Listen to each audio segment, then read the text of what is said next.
Oh.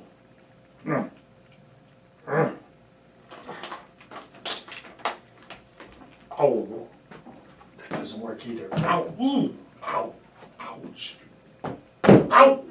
Ooh. That doesn't work either. It's this one. No. Oh. Ow. Ooh. Oh. Ah. Ooh.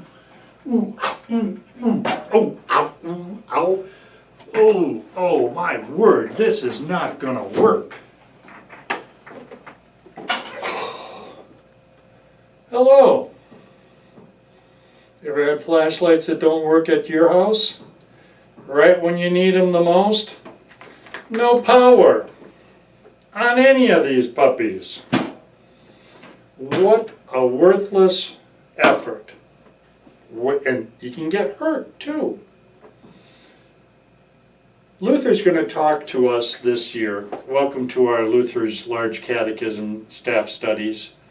Luther is going to talk to us this year about our search for power.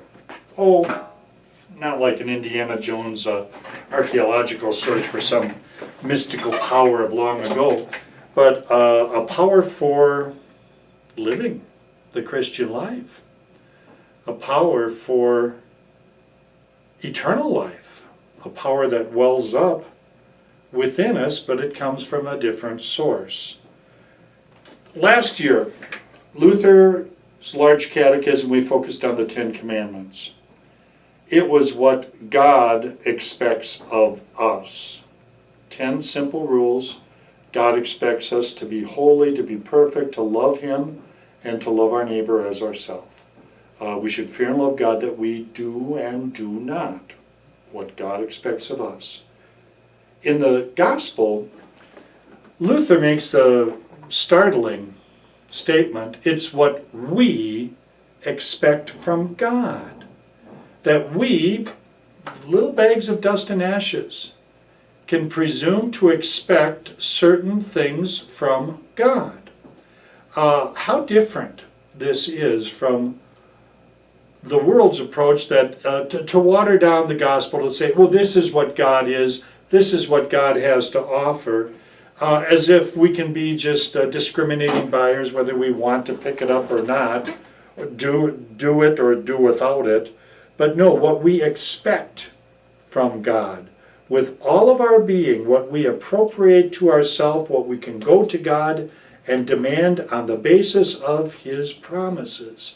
What a different way of looking at it. 10 Commandments, what God expects of us. The Gospel, what we expect from God. Now, before we go into the big idea, I want to just review the format for the year. You are going to have a booklet, Luther's Large Catechism Part 2. It's going to be divided up into 26 lessons. And what we're going to ask you to do is to watch the 5-minute introduction, which this is, to each lesson.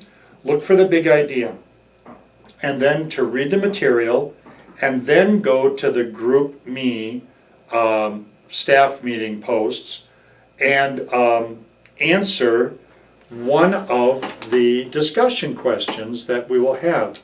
Remember, the booklet is divided up. You're going to have the text of Luther's Large Catechism printed for you. Please read it. Then you'll have discussion questions. There will be always at least one, and sometimes 2 or more choices for you. We're asking that you answer one online, react to one online, and then respond to someone else's reaction as well. And in doing that, you'll get credit for that week's work.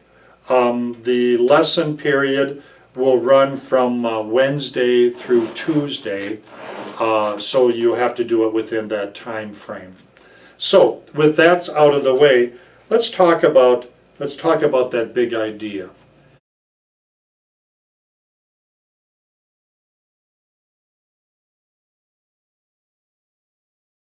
In the gospel, the big idea is, in the gospel, God gives us the power to keep the 10 Commandments. Our power, it's like these flashlights. Boy, they look good. They look good. I bet you it cost somebody quite a bit of money. We got 5 of these around somewhere. They all work as good as this. we can't figure out how to put the batteries in. Or you might have to resort to a little one like this, but you know, they're pretty undependable too, and they're not a big light. That's human endeavor. We don't have the power to keep the Ten Commandments. But in the gospel, God gives us a power. The power from on high, the power as Christ fills us with faith and confidence and love in the Lord, so that we can keep these commandments.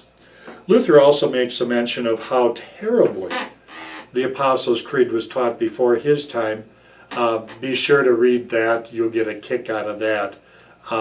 It certainly says something about an educational principle that we simplify and organize our lessons. But I'm out of time for the introduction now. Part one, or the second part of the Creed, the introduction. Have fun with it.